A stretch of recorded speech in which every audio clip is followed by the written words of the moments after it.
Paolo Avellino, buhat si Kim Chu sa viral resort moment.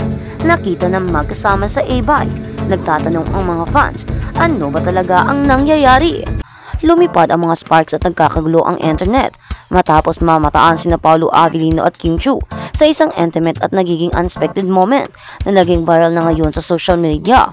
Nakita ang magkasama ang dalawa sa isang maranging resort sa Batangas at ang isinang naganap ay nabigla, na curious at naghiyawan para sa sagot ng mga tagahanga. Kim, di pa inaamin si Paolo.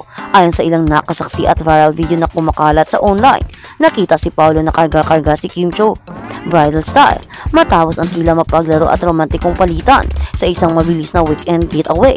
Kung hindi pa iyon sapat para magkagulo ang mga tagahanga, nahuli rin ang dalawa na magkasamang nakasakay sa e-bike. Mukhang komportable at walang pakialam habang ginalugad nila ang beachfront resort. Grabe, parang honeymoon vibes. Literal na binuhat ni Paolo si Kim na parang nobya niya. Lahat ng tao sa paligid nila naging wild, sabi ng isang testigo na nakunan ang viral clip. Ang footage na mabilis na nakakuha ng mahigit 2 milyong views sa loob lamang ng 12 oras sa TikTok ay nagpakita kina Paolo at Kim na tumatawa at nakangiti, na may mga nanonood na nagyaya at nangaasar sa kanila na may sumisigaw ng, "Kayo na ba talaga?" Ang sandali ay nag-aapoy sa internet. Nagsimula ang lahat noong Sabado ng hapon sa ultra-exclusive na Ayanar Beach and Dive Resort, kung saan nag-private break daw sina Paolo at Kim pagkatapos tapusin ang kanilang pinakabagong taping. Matagal nang napapabalitang may romantikong pagkakaugnay ang dalawa, lalo na pagkatapos ng high-profile breakup ni Kim kay Sian Lee at ang madalas na pagpapakita niya kay Paolo on and off camera. Pero sabi ng fans, ito ang unang pagkakataon na naging ganito ka-open ang dalawa sa kanilang chemistry in public. Hindi ito acting, they look so natural together. Komento pa ng isang guest sa resort, kung promo to sobrang galing nila, pero kung totoo, mas kinikilig kami. Mula sa on-screen partners hanggang sa real-life romance, sina Paolo at Kim ay unang nagpasiklab ng mga chismis sa pagkikipag-date sa kanilang trabaho sa hit series na Lindang, kung saan ang kanilang hindi maikakaila na chemistry ay nagpapasiklab ng haka-haka na ang kanilang pagsasama ay lumampas sa screen. Mula noon, nakita silang dumalo ng magkasama, nag-iiwan ng mga malalanding komento sa mga post sa social media ng isa't isa, at ang pinakahuli, nagbakasyon sa parehong mga lokasyon kahit na nagkataon lang. Ngunit ang pinakabagong pakikipag-ugnayan na ito ay maaaring ang kumpirmasyon na hinihintay ng mga tagahanga. Paolo does not just carry anyone like that, and Kim, she looks so happy. Hindi iyon pang pelikula lang, said one fan on Facebook. Tugon ni Kim Chu, walang label. Sa ngayon, ilang oras lamang matapos sumabog ang viral footage sa online, pumunta si Kim Chu sa Instagram stories at nag-post ng isang misteryosong quote. Ang kaligayahan ang pinakamahusay na ibabahagi sa isang taong nakakaunawa sa iyong katahimikan. Walang mga tag, walang mga pangalan, ngunit mabilis na ikinonekta ng mga tagahanga ang mga tuldok. Nang tanungin ng entertainment reporters tungkol sa getaway at bridal carry, ngumiti lang si Kim at sinabi, "Masaya ako, let's just leave it there, at that no levels for now." Paolo Avellino, mysterious as ever. Si Paolo na kilala sa pagiging sobrang pribado ay hindi direktang tinugunan ang insidente. Gayon pa man, nagpost siya ng larawan ng paglubog ng araw sa parehong resort na may caption na, "Ang ilang mga sandali ay pinakamahusay na pinananatiling simple." Ngunit hindi binibili ng mga tagahanga ang anggulo ng simplicity sa mga pag-igting ng online buzz. Maging ang mga celebrity tulad ni Vice Ganda at Angelica Panganiban ay nakasibay sa mga mapaglarong komento sa mga fan-edited na larawan ng dalawa.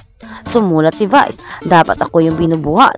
Paolo Charut, "The public reacts." Bagay sila. Ang entertainment ay sumabog sa mga reaksyon ng mga tagahanga. Ang mga libo-libong komento na pinupuri ang chemistry at umaasa para sa isang tunay na buhay na pag-iibigan. Nagtrending magdamag ang mga hashtags tulad ng #KimPao, #Paolo Kim Resort Scandal, at #Bagay Sila, kung saan ang mga netizens ay nahahati sa excitement at curiosity. "Ang tagal na naming hinihintay to, kung sila talaga, please i-announce na." Nag-tweet ang isang fan, "Ibang level yung kilig ko, Kim finally looks genuinely happy again." Another user posted, "Isang hindi inaasahang love story sa paggawa." Kung may malinaw sa viral weekend getaway na ito, hindi na lang on-screen tandem sina Paolo Avellino at Kim Chu, kung ito man ay ang malambot na paglulunsad ng isang tunay na relasyon o isang napakatalino na panunokso ng tagahanga. kinakain na ito ng publiko at gusto pa nila. Sa ngayon ang parehong mga kampo ay naglalaro. Ito ng maluwag, ngunit ang mga tagahanga ay naniniwala na ito ay isang sandali lamang bago ang katotohanan ay naganap ng lumabas. Makakakuha na ba tayo ng Paolo Kim love team both on-screen and off-screen? O lahat ba ng ito ay isang napakagandang orkestra sa misteryoso?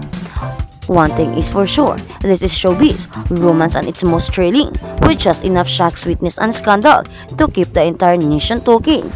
At sa kabilang banda, ibinabahagi ni Kim Chiu ang behind the scenes na pagsilip sa birthday getaway at shoot. Ito talaga ang kailangan ko.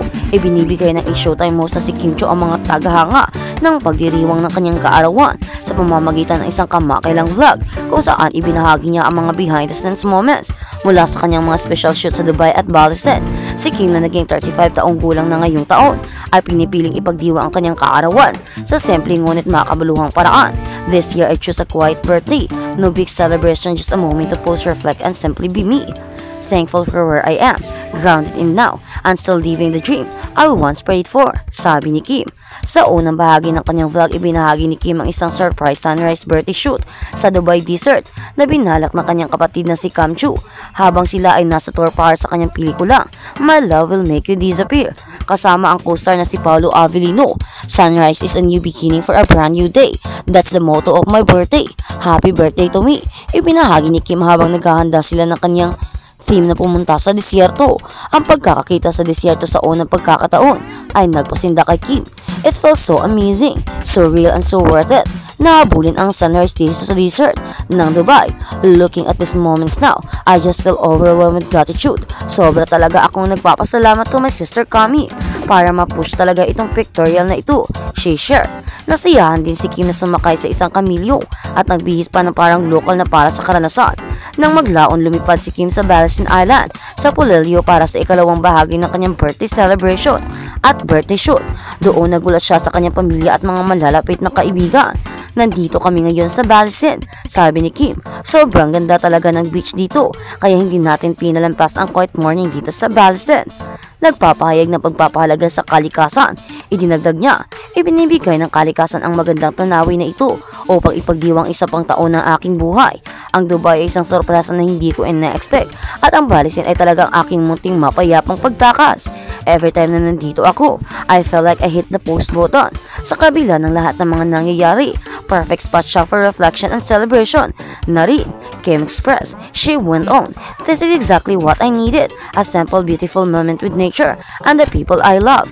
Ito yung moment na pwede kang huminga ng malalim.